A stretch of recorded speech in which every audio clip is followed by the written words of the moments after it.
ਜਿਹੜੇ ਡੇਗਾ ਪਕਾ ਕੇ ਭੇਜ ਦਿੰਦੇ ਉਹਨਾਂ ਨੂੰ। ਦੇਗਾ ਤੇ ਆਪਣੀਆਂ ਚਾਦਰਾਂ ਚੋਂ ਹਲਵਾ ਪੂੜੀ ਭੇਜ ਦਿੰਦੇ ਆ। ਓਏ ਹੋਏ ਹੋਏ ਮौज ਕਰਵਾ ਰਹੇ ਹੋ। ਅਸੀਂ ਤੇ ਮਰੀਮ ਨਵਾਜ਼ ਦਾ ਸਦਕਾ ਭੇਜ ਦਿੰਦੇ ਆ, ਹੋਰ ਕੁਝ ਨਹੀਂ ਅਸੀਂ ਕਰਦੇ।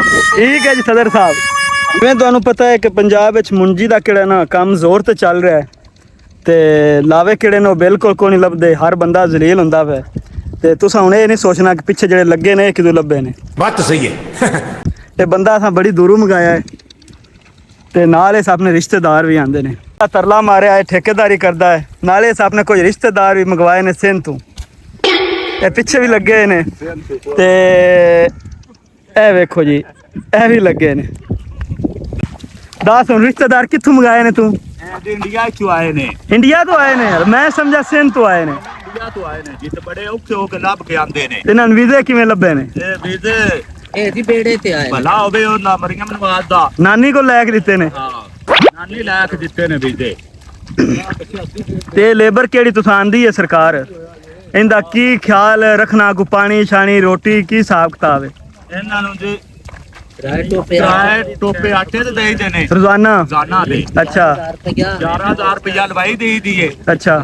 ਤੇ ਆਪੇ ਹੀ ਪਕਾ ਪਕੋ ਕੇ ਖਾਂਦੇ ਨੇ। ਨਹੀਂ ਤਾਂ ਉਤਲੀ ਜਿਹੜਾ 1000 ਹੈ ਉਹ ਕਮਿਸ਼ਨ ਹੈ? ਉਹ ਠੇਕੇਦਾਰ ਕਮਿਸ਼ਨ 1000 ਰੁਪਇਆ ਕਮਿਸ਼ਨ ਰੱਖਦਾ ਹੈ ਅੱਛਾ। ਜੀ। ਤੇ ਤੁਹਾਡੀ ਰਿਸ਼ਤੇਦਾਰੀ ਕੀ ਹੈ ਇਹਨਾਂ ਨਾਲ? ਇੱਕ ਤਾਂ ਪਿੱਛੇ ਦਾਦਕੀ ਵਡੇਰਿਆਂ ਦੇ ਲੱਗਦੇ ਰਿਸ਼ਤੇਦਾਰ ਨੇ। ਅਸੀਂ ਤਾਂ ਇੱਥੇ ਪਾਕਿਸਤਾਨ ਵਿੱਚ ਹੀ ਪੈਦਾ ਹੋਏ ਆ। ਨਹੀਂ ਨਹੀਂ ਹੁਣ ਤੇਰਾ ਕੋਈ ਰਾਬਤਾ ਹੁੰਦਾ ਤੇ ਤੂੰ ਉਹਨਾਂ ਨੂੰ ਇੱਧਰ ਬੁਲਾ ਲਿਆ ਨਾ, ਰਿਸ਼ਤੇਦਾਰੀ ਤਾਂ ਗੂੜੀ ਹੈ ਨਾ।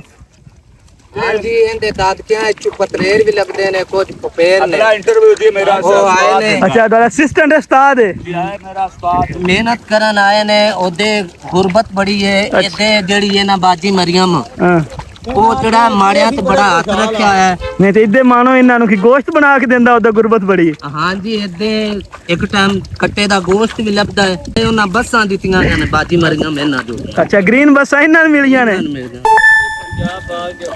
ਲਓ ਜੀ ਇੱਧੇ ਪੀਟੀਆਈ ਦਾ ਬੰਦਾ ਆ ਗਿਆ, ਉਹਨਾਂ ਕੋਲ ਪੁੱਛਨੇ ਆ। ਸਦਰ ਸਾਹਿਬ ਇਹ ਜਿਹੜੇ ਹਿੰਦੂ ਆਏ ਨੇ ਇਹਨਾਂ ਦੇ ਬਾਰੇ ਤੁਹਾਡਾ ਕੀ ਖਿਆਲ ਹੈ? ਇਹਨਾਂ ਦੇ ਬਾਰੇ ਸਾਡਾ ਖਿਆਲ ਹੈ ਕਿ ਉਹ ਕਿਉਂ ਜੀ? ਕਿਉਂਕਿ ਬਹੁਤ ਸਾਡੀ ਖਰਾਬੀ ਕਰ ਰਹੇ ਨੇ। ਤੁਸੀਂ ਰੋਟੀ ਦਿੰਦੇ ਹੋ? ਅਸੀਂ ਰੋਟੀ ਜਿਹੜੇ ਡੇਗਾ ਪਕਾ ਕੇ ਭੇਜ ਦਿੰਦੇ ਉਹਨਾਂ ਨੂੰ। ਉਹ ਦੇਗਾ ਤੇ ਆਪਣੀਆਂ ਚਾਦਰਾਂ ਚੋਂ ਹਲਵਾ ਪੂੜੀ ਭੇਜ ਦਿੰਦੇ ਆ। ਓਏ ਹੋਏ ਹੋਏ ਮौज ਕਰਵਾ ਰਹੇ ਹੋ। ਅਸੀਂ ਤੇ ਮਰੀਮ ਨਵਾਜ਼ ਦਾ ਸਦਕਾ ਭੇਜ ਦਿੰਦੇ ਆ, ਹੋਰ ਕੁਝ ਨਹੀਂ ਅਸੀਂ ਕਰਦੇ। ਠੀਕ ਹੈ ਜੀ ਸਦਰ ਸਾਹਿਬ।